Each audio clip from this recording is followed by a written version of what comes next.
नाज़रीन आदाब, मुनसिफ टीवी के ख़ास प्रोग्राम हेल्थ और हम में आप सभी का इस्तकबाल है। मैं हूं आपके साथ आपकी मेज़बान हफ्सा खान। पिछले हफ्ते के एपिसोड्स में हमने बात की थी इंसोम्निया के बारे में और जाना था कि अच्छी नींद हमारी सेहत के लिए कितनी ज़रूरी होती है। लेकिन सिर्फ नींद ना आना ही प्रॉब्लम नहीं होती, नींद से जुड़ी और भी कई तरह के डिसऑर्डर्स होती हैं जो हमारे बॉडी और माइंड दोनों को अफेक्ट करती है। तो आज के इस एपिसोड में हम बात करेंगे अदर स्लीप डिसऑर्डर्स के बारे में और समझेंगे उनके सिम्टम्स, कॉजेज़ और ट्रीटमेंट ऑप्शंस के बारे में, जिससे हम समझ सकें कि हेल्दी स्लीप रूटीन कैसे मेंटेन किया जाए। इन सभी ज़रूरी जानकारियों के लिए हमारे साथ जुड़े हैं स्लीप थेरेप्यूटिक्स की founder, director, interventional pulmonologist and sleep specialist doctor Harshini Erabelli, जो हमें इस टॉपिक पर डिटेल में गाइड करेंगी। Welcome ma'am, how are you? I am good, thank you. तो अब अगर हम जैसे कि पिछले हफ्ते हमने बात की थी इंसोम्निया पे एंड स्लीप एपनिया पे, तो कौन से ऐसे और तरह के डिसऑर्डर्स होते हैं जो स्लीप को अफेक्ट करते हैं? तो इंसोम्निया और स्लीप एपनिया के तरह सर्केडियन रिदम डिसऑर्डर्स बोलते हैं। मतलब जो इंटरनल क्लॉक जो होता है, वो इंटरनल क्लॉक आउटसाइड मून और सन का क्लॉक से, मतलब 24 आवर साइकिल से डिफरेंट हो जाते हैं। कभी भी हमने स्क्रीन्स देखे और नाइट में 10 o'clock को सोना है, बट स्क्रीन्स देखते हुए, नेटफ्लिक्स में मूवी देखते हुए 2 hours 3 hours डिले किया, तो ऐसा 2-3 हफ्ते के बाद हमारा स्लीप साइकिल जो है चेंज होते हैं। इसको सर्केडियन फेज डिसऑर्डर बोलते हैं। इसमें डिले हो रहे हैं, इसीलिए इसको डिलेड सर्केडियन फेज बोलते हैं। और किसी में एडवांस होता है, मतलब उसको 7 o'clock से ही नींद आते रहते और रात में 2 बजे को उठ जाते हैं। ये 7 to 2 वो सो रहे, बट ये जो साइकिल है वो एडवांस हो गया है। इसको एडवांस्ड सर्केडियन रिदम डिसऑर्डर्स बोलते हैं। इसके तरह स्लीप वॉकिंग, स्लीप टॉकिंग और जो लोग स्लीप पैरालिसिस बोलते हैं, मतलब वो उठ नहीं सकते और नींद में उसको ड्रीम्स आते, नाइटमेयर जैसा आते और वो टेरिफाइंग होते, उसको पसीना आ जाते, हार्ट बीट इंक्रीज होते, नाइट टेरर्स बोलते, ये सभी भी स्लीप का डिसऑर्डर्स होते हैं। यहाँ पे अगर हम सबसे ज़्यादा जो अहम पॉइंट आपने मेंशन किया है कि स्लीप पैरालिसिस भी एक तरह की स्लीप डिसऑर्डर है। अब कई लोग ये सोचते हैं कि स्लीप पैरालिसिस में उन्हें ऐसे फील होता है कि कोई उनका गला दबा रहा है, कोई अगर वो चाह कर भी मूवमेंट नहीं कर सकते हैं बिकॉज उनके ऊपर एक प्रेशर सा फील होता है। तो ये एक्चुअली क्यों होता है एंड स्लीप पैरालिसिस होता क्या है, आप उस बारे में हमें कुछ बताइए। तो 10 साल के पहले ये स्लीप पैरालिसिस का जो प्रॉब्लम था वो बहुत अनकॉमन था। 1 in 1 lakh पीपल में होते थे, बट अभी 1 in 100 पीपल में ये देख रहे हैं। दैट मीन्स स्लीप पैरालिसिस का इंसिडेंस जो है वो बढ़ गया और उसका मेन रीज़न है स्ट्रेस। तो जिसी में भी स्ट्रेस ज़्यादा होते हैं, पर्सनल या प्रोफेशनल स्ट्रेस, या नहीं तो उसका स्लीप हाइजीन फॉलो नहीं होते, मतलब टाइम पे सोना, टाइम पे उठना, टी कॉफ़ी वो ठीक नहीं होता, टी कॉफ़ी ज़्यादा लेते रहते, अल्कोहल का हैबिट ज़्यादा रहते, तो ये स्लीप हाइजीन का डिस्टर्बेंसेस जिसमें भी होते हैं, या नहीं तो हार्मोनल इम्बैलेंसेस जिसमें भी होते हैं, न्यूट्रिशनल डेफिशिएंसीज जिसमें भी होते हैं, और एक दिन नाइट सो जाना, एक दिन डे सो जाना, तो उसका स्लीप और वेक टाइमिंग्स ठीक नहीं होता है। ये सभी लोगों में स्लीप पैरालिसिस देखने का ज़्यादा चांसेस रहते हैं। किसी में ये जेनेटिक होता है, बहुत रेयर है, बट लाइफस्टाइल का इश्यूज ही मेजर इश्यूज है। अभी जब भी वो सोते हैं उसको लाइट स्लीप और डीप स्लीप में जाने का चांसेस रहते हैं। ये जो लाइट स्लीप जो है NREM स्लीप बोलते हैं और डीप स्लीप जो है REM बोलते हैं। REM स्लीप में उसका मसल्स पूरा पैरालाइज हो जाते हैं और जो भी ड्रीम्स आते रहते हैं ना, उसको एनैक्टमेंट बोलते हैं, ड्रीम एनैक्टमेंट बोलते हैं। मतलब वो बाहर, वो जो भी ड्रीम में अगर किसी को कुछ एक्शन करना है वो बाहर नहीं कर सकते, ये REM स्लीप में होता है। बट NREM स्लीप में उसका मसल्स थोड़ा अभी भी एक्टिव स्टेट में रहते हैं। ये NREM स्लीप में अगर ड्रीम्स आया और वो एक्ट आउट करने के लिए कोशिश किया, बट मसल्स पैरालाइज हो गया, तभी जब भी घबराहट का ड्रीम्स आते हैं ना, तभी कोई डेविल या कुछ ऐसा स्केरी आइटम या स्केरी ऑब्जेक्ट हमारे ऊपर बैठ के गला दबा के बहुत स्ट्रेसफुल सिचुएशन फील होते हैं, इसको स्लीप पैरालिसिस बोलते हैं। और मेन रीज़न होता है स्ट्रेस, सेकेंड रीज़न होता है हैवी अल्कोहल इंटेक और थर्ड रीज़न होता है ये स्लीप हाइजीन को फॉलो नहीं करने का चांसेस। यानी कि जो स्लीप पैरालिसिस वाले फील करते हैं कि कोई ऐसा डिमन जैसा स्ट्रक्चर हमारे ऊपर बैठा हुआ है, वो जस्ट उनकी इमेजिनेशन एंड हेल्यूसिनेशन है, but it's nothing real. Yes, इसको हेलुसिनेशन ही बोलते हैं, बट ये टैक्टाइल हेलुसिनेशन, विजुअल हेलुसिनेशन बोलते हैं। मतलब उसको दिखता है, वो रियल नहीं है बट उसको दिखता है, जो भी दिखता है उसको विजुअल बोलते हैं। और जो भी उसके ऊपर पकड़ने जैसा या नहीं तो कुछ इंसेक्ट क्रॉल होने जैसा जैसी फीलिंग्स होते हैं ना, इसको टच के हिसाब से जो भी वो फील होते रहते हैं उसको टैक्टाइल हेलुसिनेशंस बोलते हैं, और ये रियल नहीं रहते। अब यहाँ पे अगर हम ये तमाम स्लीप डिसऑर्डर्स जो आपने मेंशन किए हैं, इसके अगर इंसोम्निया से कंपेयर करें तो how are these disorders different from insomnia? तो इंसोम्निया में लोगों को नींद नहीं आती है, मतलब रात में भी नींद नहीं आती है और दिन में भी नींद नहीं आती है। बट स्लीप पैरालिसिस में पेशेंट नींद में रहते हैं, नींद में रहने के बावजूद भी उसको फ्रेशनेस नहीं मिलता है, और ये नींद में स्केरी फीलिंग्स, ये नाइटमेयर्स, टेरर्स या नहीं तो जैसा पैरालिसिस का अटैक्स, ये सभी फील होते रहते। तो वो नींद में है बट उसका नींद क्वालिटी नहीं है, वेराज इंसोम्निया में नींद ही नहीं है, क्वांटिटी ही नहीं है। और जिसको भी ये स्लीप पैरालिसिस का प्रॉब्लम रहता है ना, या नहीं तो अदर स्लीप डिसऑर्डर्स रहता है, नाइटमेयर्स, नाइट टेरर्स, ये लोगों में बहुत टेंशन बिल्ड होते, मतलब कैसे भी जैसे भी ये रात होते जाते हैं ना, तब उसको एंग्जाइटी बिल्ड होता है कि अभी रात हो रहे, मुझे ऐसे ही ड्रीम आता है क्या, कोई आके मेरी गला दबाते क्या, तो उसको नींद को जाने के लिए उसका स्ट्रेस रहता है, और वो स्ट्रेस को हम बेड एंग्जाइटी बोलते हैं। इंसोम्निया पेशेंट्स में भी रात होने जैसे रात होते रहते हैं ना, उसको थोड़ा स्ट्रेस रहता है, बट उसका स्ट्रेस लिमिटेड है कि मुझे नींद आते हैं कि नहीं आते, बस। बट ये स्लीप पैरालिसिस और अदर डिसीजेस में उसको टेरिफाइंग लगता है, बहुत डर लगता है। राइट यहाँ पे अगर हम डे में जो हेलुसिनेशंस होते हैं, यूजुअली जिनकी रात में नींद नहीं होती है, तो दिन भर, जैसे पहले के एपिसोड्स में भी आपने मेंशन किया है कि जो माइंड होता है वो बहुत ज़्यादा डिस्टर्ब होता है, हेडेक्स होते हैं। तो अब यहाँ पे अगर हम स्पेसिफिकली हेलुसिनेशंस की बात करें तो there are group of people like this जो ये बोलते हैं कि रात में नींद सही से नहीं होने की वजह से दिन भर में उन्हें सर का दर्द इतना ज़्यादा एक्यूट होता है कि उन्हें कुछ नज़र आता है, जो उन्हीं को नज़र आता है बट किसी को नहीं। These type of hallucinations are that common in people, या ये थोड़ा एक वार्निंग साइन नजर आता है लोगों में? तो जो जिसको भी hallucinations रहते हैं, ये एंग्जाइटी का या नहीं तो कुछ फ्यू साइकेट्रिक कंडीशंस का या नहीं तो नींद का प्रॉब्लम, मतलब ये sleep paralysis, nightmares, night terrors का प्रॉब्लम्स जो रहता है ना, उसका सिम्टम है।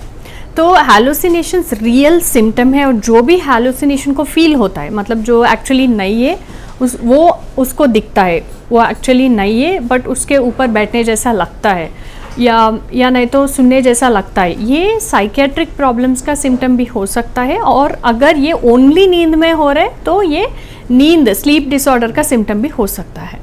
अब स्लीप डिसऑर्डर में एक ऐसा भी टर्म है नार्कोलेप्सी, तो नार्कोलेप्सी क्या होता है और इसमें लोग यूजुअली क्या फील करते हैं, उन्हें कैसा फील होता है, आप उस बारे में हमें कुछ बताइए। नार्कोलेप्सी बोले तो अभी इंसोम्निया के ऑपोजिट है। इंसोम्निया में हमें नींद नहीं आता है, वेरास नार्कोलेप्सी में बहुत नींद आते रहते, मतलब रात में 8 आवर्स या नहीं तो 10 आवर्स स्लीप में रहते हैं लोग, फिर भी सुबह उठने के बाद जो भी काम करते करते ही वो सोने लगते हैं। सुबह जो 12 आवर्स का टाइम रहता है, वो 12 आवर्स में मिनिमम 6 to 7 टाइम्स वो नैप्स लेते रहते हैं।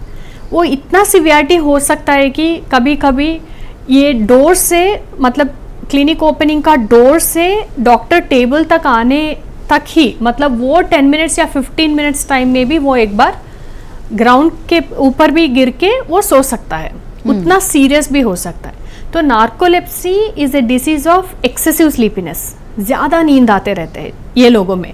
इसके साथ साथ उसका मसल टोनिसिटी चला जा सकता है और उसको विविड ड्रीम्स आ सकते हैं। और ये इतना सीरियस प्रॉब्लम है कि जो भी बाइक चलाते हैं ना, या नहीं तो कार चलाते, ट्रैफिक एक्सीडेंट्स का चांसेस ज़्यादा रहता है, क्योंकि उसको नींद आते हैं और वो नींद उसका कंट्रोल में नहीं रहता, यानी कि उनको रियलाइज भी नहीं होता है कि वो कब सोने वाले हैं। एग्जैक्टली ये ओरेक्सिन बोल के एक केमिकल होते हैं, ये ओरेक्सिन केमिकल के इम्बैलेंस के वजह से ये प्रॉब्लम आते रहते हैं। जी। अब यहाँ पे अगर हम बात करें पीपल की जो रात में यूजुअली स्क्रीन टाइम देखते हैं, जैसे कि आपने स्टार्टिंग में मेंशन किया है कि नेटफ्लिक्स देखे 2 बज गए, 3 बज गए, 4 बज गए, तो क्या नींद आती भी रहती है ऐसे लोगों को, बट नींद को डिले करते हैं जस्ट बिकॉज उन्हें वो एक पर्टिकुलर सीरीज़ कंप्लीट करना है जिसमें उनका इंटरेस्ट बहुत ज़्यादा है। तो क्या ये over screen time risk factors जो होते हैं स्लीप डिसऑर्डर्स के, उनको बढ़ा सकता है या नहीं? डेफिनेटली ये जो ओवर स्क्रीन टाइम रहता है ना, ये सभी डिसीजेस को एग्रीवेट करते हैं। मतलब ये स्लीप हाइजीन जो भी नहीं फॉलो होते, मतलब सेम टाइम सोना, सेम टाइम उठना, या नहीं तो अल्कोहल एरेटेड ड्रिंक्स अवॉइड करना, टी कॉफ़ी 4 PM के बाद अवॉइड करना, या नहीं तो स्क्रीन टाइम कम करना, सनलाइट एक्सपोजर रहना, ये सब कुछ जो स्लीप हाइजीन पॉइंट्स है, ये जो भी फॉलो नहीं होते हैं ना, इसको नींद का डिसऑर्डर्स जो भी हो, इंसोम्निया हो या नहीं तो स्लीप एपनिया हो, नहीं तो नार्कोलेप्स, जो भी प्रॉब्लम हो वो एग्रीवेट हो जाते हैं। नॉट जस्ट स्लीप डिसऑर्डर्स, उसको मेंटल हेल्थ इश्यूज भी एग्रीवेट होते रहते। इसीलिए फर्स्ट लाइफस्टाइल को करेक्शन करना बहुत इंपॉर्टेंट है, स्ट्रेस मैनेजमेंट करना बहुत ही इंपॉर्टेंट है। उससे 50% आपका नींद का इश्यूज़ का रेजोल्यूशन आने का चांसेस रहते। फिर भी अगर नहीं हुआ तो मेडिकेशन का रिक्वायरमेंट होने का चांसेस रहता है। जी। अब यहाँ पे स्लीप वॉकिंग की अगर हम बात करें तो किस एज ग्रुप या किस एज क्राइटेरिया में सबसे ज़्यादा स्लीप वॉकिंग नज़र आती है? एज एन एक्सपर्ट जब पेशेंट्स आपके पास आते हैं, एंड ये प्रॉब्लम काफ़ी ज़्यादा कॉमन है स्लीप वॉकिंग की, तो आप एज एन एक्सपर्ट कितना नोटिस करती हैं कि किस एज के लोग ये कंप्लेन लेकर आपके पास आते हैं? तो जनरली स्लीप वॉकिंग जो है इसको पैरासोमनियास बोलते हैं। मतलब ये लाइट स्लीप में डिसऑर्डर है, NREM स्लीप में डिसऑर्डर है, और इसमें स्लीप वॉकिंग, टॉकिंग, या नहीं तो स्लीप में चीखना, या नहीं तो किसी का गला दबाना, जो पार्टनर रहते हैं, बेड पार्टनर रहते हैं, उसका गला दबाना, ये सब कुछ पैरासोमनियास के अंदर आते हैं।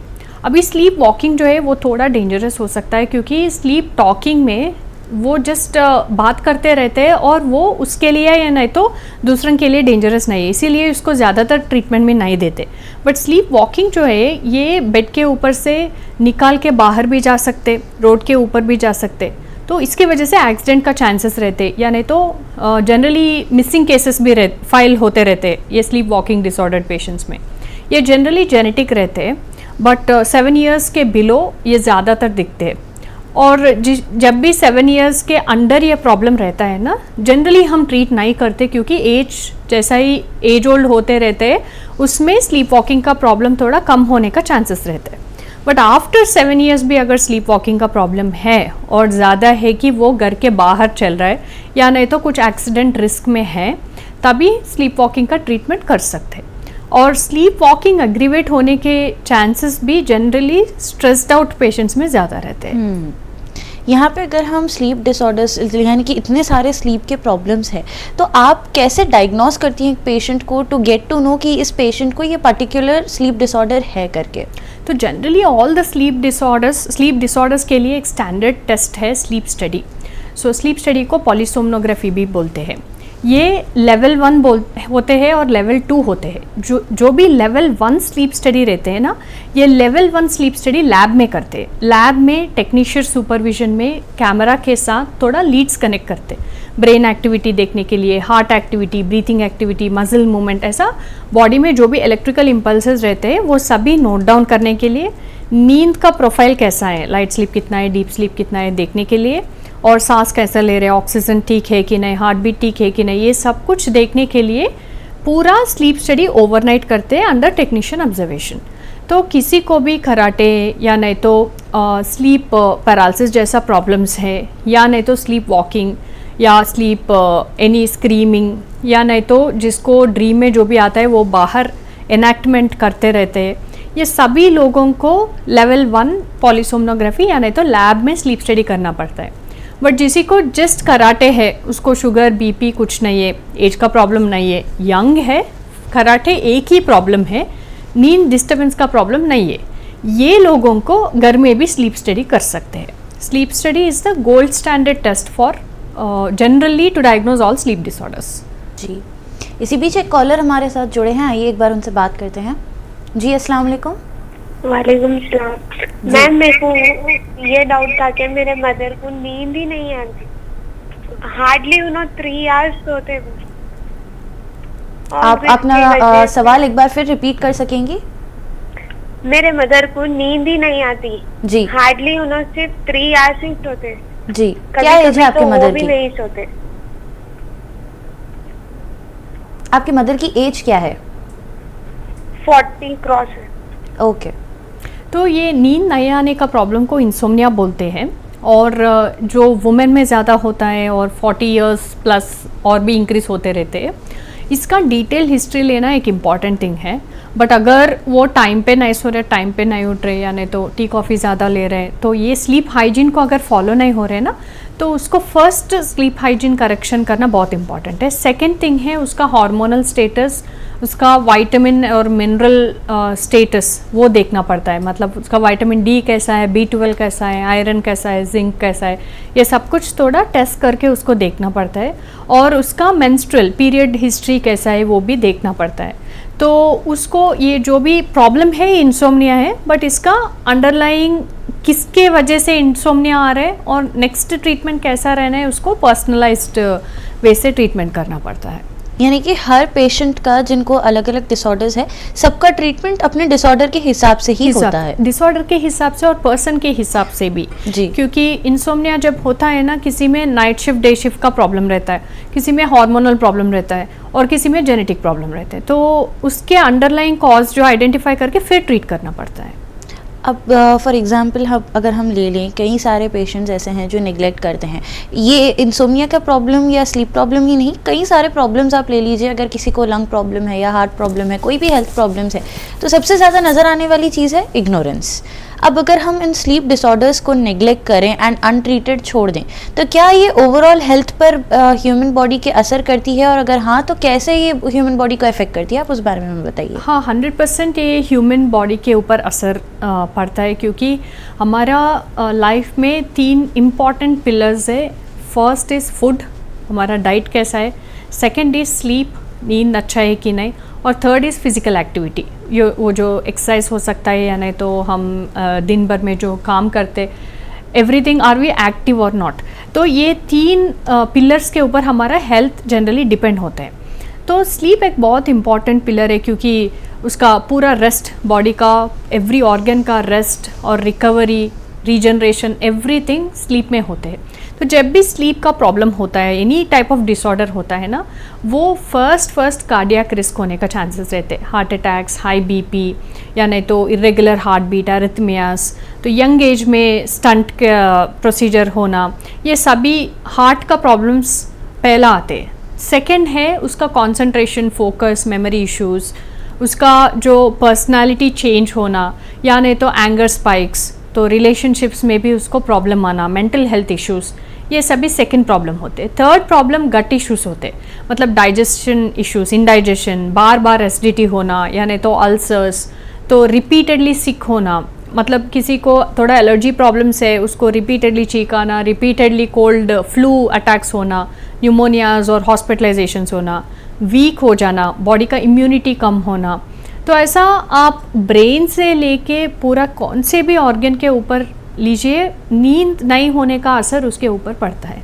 जी, यहाँ पे अब अगर हम स्पेसिफिकली बच्चों की बात करें, तो जैसे आपने मेंशन किया है कि स्लीप वॉकिंग यूजुअली 7 इयर्स के बिलो नज़र आती है, तो बच्चों में और कौन से ऐसे स्लीप डिसऑर्डर्स है जिन पर पेरेंट्स को स्पेशली बहुत ज़्यादा ध्यान देना चाहिए, सो दैट आगे चल के इन फ्यूचर उन स्लीप डिसऑर्डर्स के चलते बच्चों के हेल्थ पे कोई इफेक्ट ना पड़े? तो बच्चों में बेसिकली स्क्रीनिंग के लिए फ्यू थिंग्स रहते हैं। बच्चों में 2-3 डिसीजेस ये होता है कि फर्स्ट थिंग स्लीप एपनिया होता है। ये स्लीप एपनिया में बच्चों को कराटे आते हैं, नॉइजी ब्रीथिंग रहते हैं रात में जब सोते तब, और माउथ खुला रह के, मुंह खुला रह के सोने का आदत रहता है।